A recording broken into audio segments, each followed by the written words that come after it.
Hey guys, how's it going? So today is like, it's gonna get 70 degrees today, and let's see, it's been dry since probably Wednesday or Thursday, something like that. We've had good sunshine and some good wind. So we're gonna do the first thing that usually happens during the springtime. As you can see, I got the 6210 here. I got it hooked up to this drag harrow. Now, we're going to go up to my uncle's pasture where the spring cows are, and we're going to knock some cow pies down. Start scattering some of them. And them tires, they look like they're good. Not the best looking tires, but you know what, they get the job done. But, so yeah, I need to go back down there. I left my sunglasses. They dropped off me, I think. Had to have. I don't know where they're at. So, there ain't no telling how old this thing is. I think my uncle said it's got to be early 90s probably. But other than that, I have no idea. So, so you got to manually unfold these wings here. It's pretty wide. I mean, it used to go behind a disc we used to have, not that one sitting down there, but we used to have a disc that we'd drag this thing behind it when we did a lot of tillage before no-till started being a thing. So now all we use this thing for is scattering cow pies in the pastures, and the neighbor uses it to harrow to smooth out his tobacco patch. So yeah, them tires are looking all right. So I'm gonna go back down there and find my stupid sunglasses, and we'll meet y'all in the field. Okay, I just got done filling it up with fuel. I must not be thinking straight today. My sunglasses are on my face. I'm sure y'all are screaming at the comments right now. Like, your sunglasses are on your face. Yeah, I realize that. Anyway, my uncle's getting the 6420. He's gonna go over there and grab a couple bales of hay and bring up as he comes with the 6420. He's gonna feed hay up there at his house, and then we'll get them started there, and we'll go from there. So just hold.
there's scattering cow pies for you.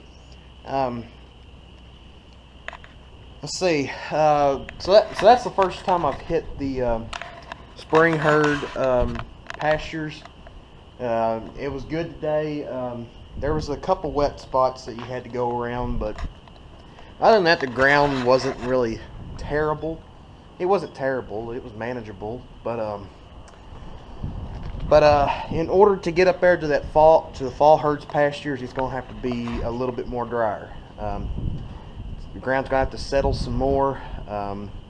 You know, if we would have 2 or 3 more days like this of nice 60-degree weather, sunshine, and wind blowing. I mean, the wind is terrible today, but that would dry out the ground a whole lot faster, and I could probably get up there and do them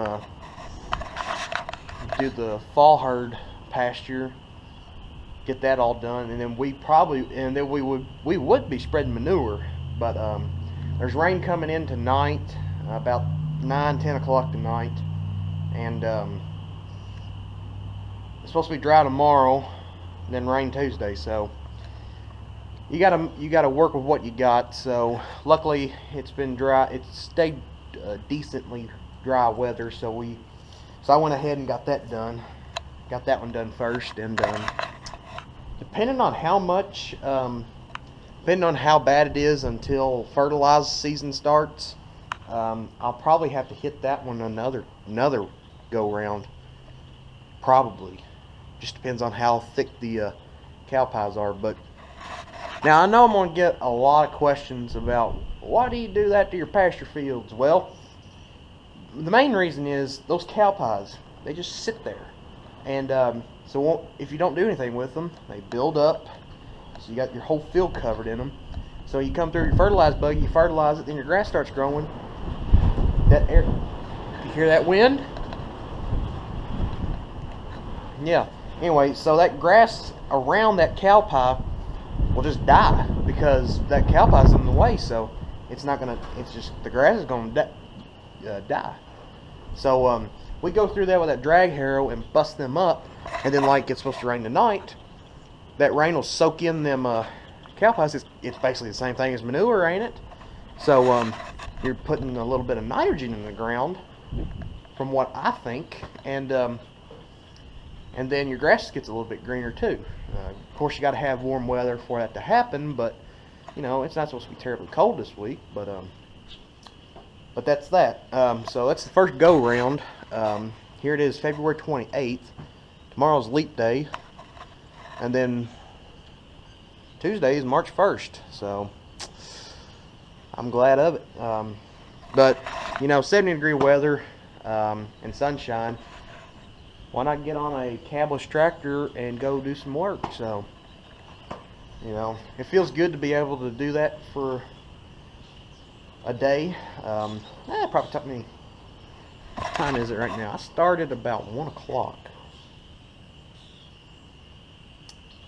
It took me almost 3 hours.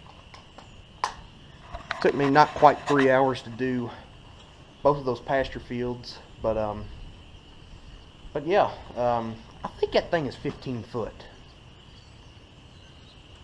15 foot sounds to ring a bell for some reason, that the width of that hair. But yeah, that's that. So there you go. Hope you enjoyed the montage of GoPro video here. I was gonna do a drone. I was gonna do some drone footage, but you know the wind is blowing, and I've not quite figured out how to use the follow me feature on it. I've looked up some tutorials on it. Number one, you got to have a real good signal on it. You got to